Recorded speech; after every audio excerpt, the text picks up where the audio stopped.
ആത്മാഭിമാനം എന്നത് ഓരോ മനുഷ്യന്റെയും ജീവനോളം ഗൗരവമുള്ളതാണ്. മറ്റുള്ളവർ നമ്മളെ എങ്ങനെ കാണുന്നു, വിലയിരുത്തുന്നു എന്നതിനെ അടിസ്ഥാനമാക്കിയുള്ളതാണ് അത്.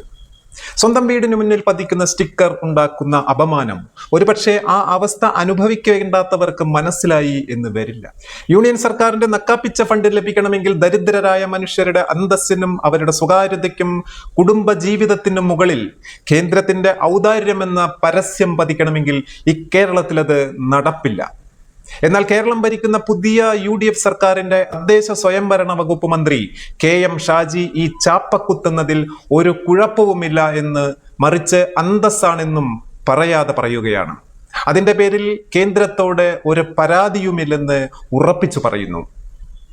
താമസിക്കാൻ ഒരിടം സർക്കാരിന്റെ ഔദാര്യമല്ലെന്നും പൗരന്റെ അവകാശമാണെന്നും ഇത് മനുഷ്യരുടെ അന്തസ്സിന്റെ പ്രശ്നമാണെന്നും ഏത് സ്കീമിന്റെ ഭാഗമായി വരുന്ന ഫണ്ടായാലും ശരി, ഞങ്ങൾ ഉള്ളിടത്തോളം ആ ചാപ്പ വീടുകളിൽ പതിക്കാൻ അനുവദിക്കില്ലെന്നും അത് പതിച്ചാലേ കേന്ദ്രത്തിന്റെ സഹായം ലഭിക്കൂ എന്നുണ്ടെങ്കിൽ അന്തസ്സോടെ തന്നെ അത് വേണ്ടെന്ന് വെക്കുമെന്നും ഉറക്കെ പറഞ്ഞ ഒരു മുഖ്യമന്ത്രി ഉണ്ടായിരുന്നു, സഖാവ് പിണറായി വിജയൻ.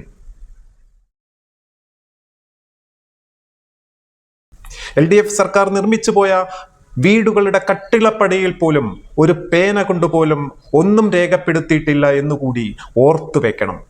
ഓർമ്മകൾ ഉണ്ടായിരിക്കണം.